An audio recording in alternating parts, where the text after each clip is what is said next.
Pastor Cole arrived in Osomiri on a dusty Tuesday morning when the sun was still shy, hiding behind grey clouds. The villagers stood by the roadside, pretending not to watch him, yet their eyes followed his every step. Osomiri had not seen a new pastor in over 12 years, and the last one, Pastor Duro, had left them with stories they were still trying to forget. Cole was young, sharply dressed, and carried a leather Bible that looked almost too new. His voice was smooth, gentle, and charming. The elders liked that. The women liked it even more. Within hours, rumors spread that a man of fire had come. By evening, he had been installed as the new leader of the old wooden church beside the giant Iroko tree. The following Sunday, the church overflowed. People who hadn't stepped inside for years returned. They came to see the new pastor who preached like he had studied the heart of every listener. He spoke of hope, blessings, miracles, open doors, words the villagers longed to hear. He laid hands on people, prayed in thunderous tones, and shouted, "Receive it," with such force that even the walls seemed to vibrate. Women fell under his prayers, men wept, and children stared in awe. Pastor Cole became the talk of the town. But not everyone was charmed. Old Mama Fadik, the oldest woman in Osomiri, watched him quietly from the back pew. She kept her wrapper tight and her eyes sharper than razor. When others clapped, she folded her hands. When others shouted "Amen," she kept silent. More than once, she murmured to herself, "Fire without smoke is not always fire." Still, Cole's popularity grew.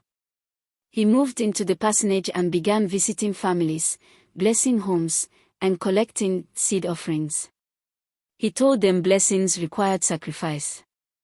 Many gave willingly, believing prosperity was near. But something strange happened. 3 days after Pastor Cole prayed for Baba Elemosu's farm, the man's goats disappeared, every single one. When he prayed for Mama Adinaik's shop, her goods were stolen that same night. A young couple he blessed began quarreling so fiercely that neighbors had to separate them. Yet Cole explained it away each time. Your blessings are being fought in the spiritual realm. Sow more seed. People believed him at first. But the old woman, Mama Fadik, whispered a warning. When water tastes sweet too quickly, check the source. And soon, the sweetness began to sour. At first, the villagers thought it was coincidence. Misfortunes came and went like harmattan dust, no one questioned them deeply. But the patterns were hard to ignore. Every home Pastor Cole visited ended up with some unexpected tragedy. The first sign was the disappearance of livestock.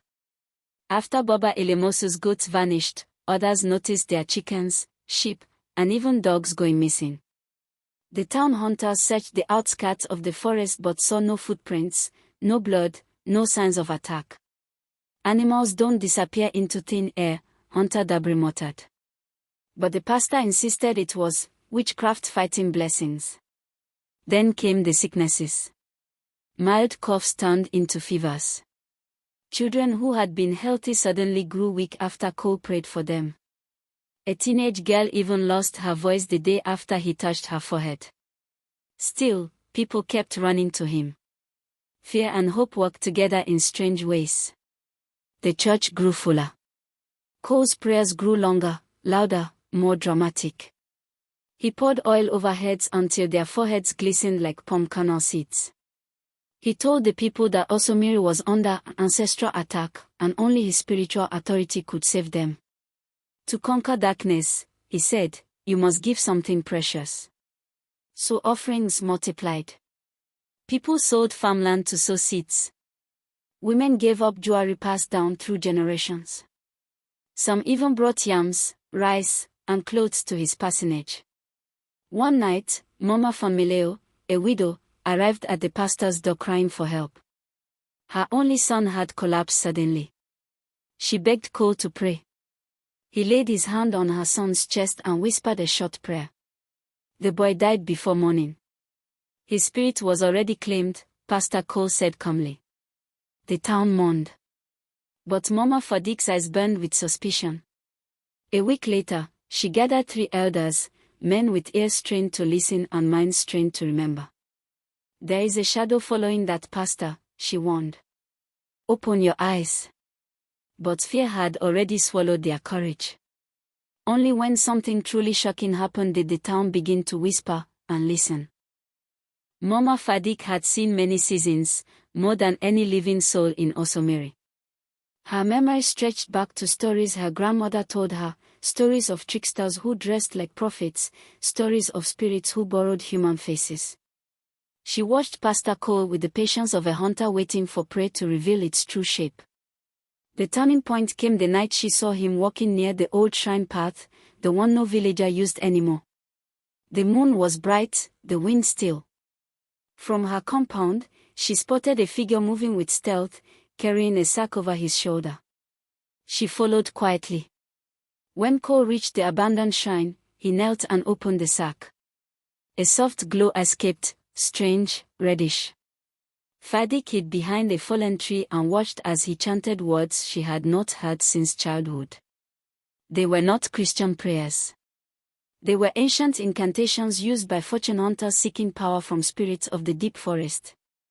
Mama Fadik gasped softly. At dawn, she summoned the elders. I have seen the truth, she told them. That man is drawing power from a forbidden place. His blessings are curses wearing fine clothes. The elders exchanged uneasy looks. Such accusations were dangerous. If wrong, they would offend the pastor and divide the town. If right, they were in the presence of something dark. We need proof, Elder Wusu said. Mama Fadik nodded. She expected that response. Then watch closely. His shadow is not alone. Rumors spread quietly. People began watching Pastor Cole more carefully.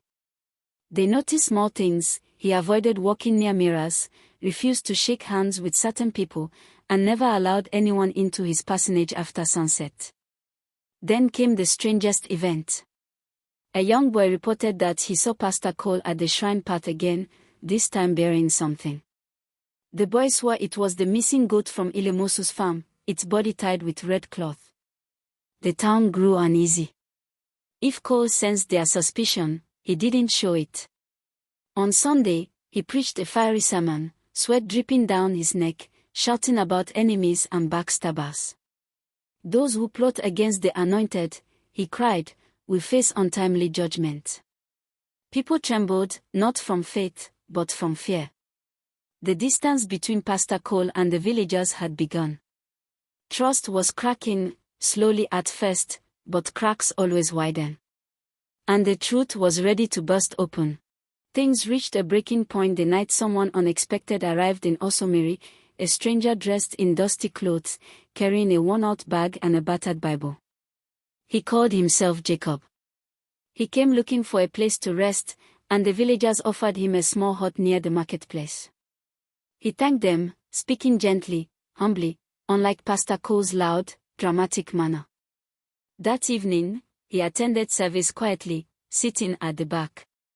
When Pastor Cole saw him, he stiffened. His smile froze for a moment, just a moment, but Mama Fadik noticed. Pastor Cole preached a sermon full of fire, as if trying to drown the stranger with words, shouting louder than usual. Jacob sat calmly, eyes fixed on him with an expression that mixed curiosity and sadness. After service, Jacob asked to speak with the pastor privately. Cole refused. The next day, children whispered that they had seen Jacob and Cole arguing near the mango trees behind the church.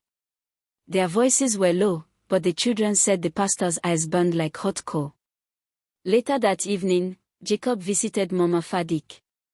He told her a story. He explained that he had once been part of the same ministry school as Cole in a faraway town. They trained together for 2 years. Jacob remembered Cole as a bright, ambitious student, but also impatient, hungry for power and recognition. One night, Cole had disappeared from the school. Shortly after, strange misfortunes befell the place, money went missing, a fire broke out, and one of the senior pastors fell mysteriously ill. Cole was never seen again. Until now. Mama Fadik listened without blinking. Then you know what he is, she said quietly. Jacob nodded. They decided to act. The next Sunday would change everything. Church was full again that Sunday, though an uneasy silence hung in the air. People sensed something coming but could not name it. Pastor Cole entered dramatically as usual, waving his Bible and shouting, "Today is the day of deliverance." But before he could begin preaching, Jacob stood. His voice was calm. "I have something to say." The entire congregation turned. Pastor Cole sneered. "Sit down. You have no authority here." Jacob ignored him. "I knew this man many years ago," he said to the villagers. "I saw him abandon the path of truth for the path of dark power." Gasps filled the room. Cole laughed loudly, but there was no joy in the sound. "You come here with lies." Jacob opened his bag and pulled out a small wooden box.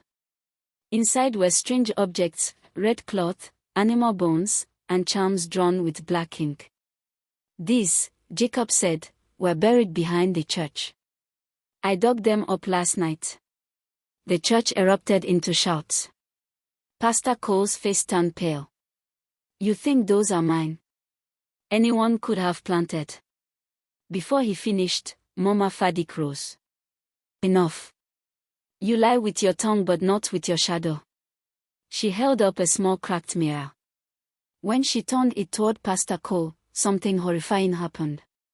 His reflection wavered, flickering like smoke, no clear shape, no human outline. People screamed. Cole staggered backward. "It is not what you think." Jacob stepped forward. "You brought misfortune to every home you touched. You tied their destinies behind the shrine and fed off their fear." The villagers began chanting prayers, crying, calling the names of ancestors and the Almighty. Cole ran. He fled out the door, down the road, and into the forest path. But Osomiri had already made its decision.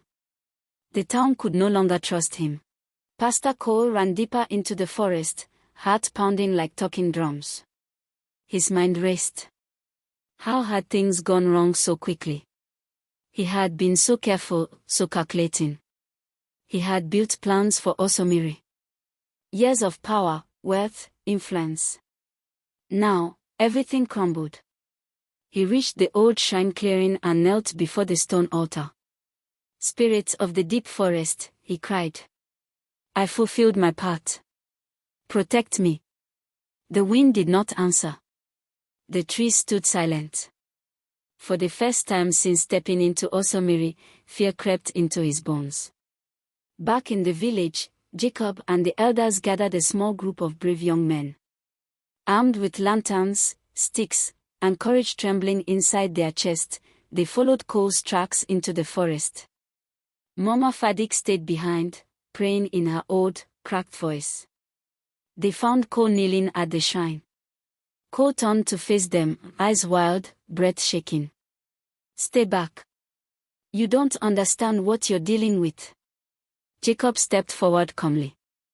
"You gave your soul to darkness, Cole. But it doesn't owe you loyalty." The shrine stone cracked. A cold wind swept across the clearing. Cole screamed as the charms buried around the shrine began to glow faintly, the magic he thought he controlled now turning against him. He stumbled backward and fell. When the lights faded, he did not rise. The men carried his lifeless body back to the village. No one celebrated. No one rejoiced. Fear mixed with pity. The elders buried him at the outskirts, far from sacred ground. They dismantled the shrine and burned every charm, every strange object he had left. Osomiri was silent that night, too silent. But silence was better than curses. The dark cloud over the town had finally lifted.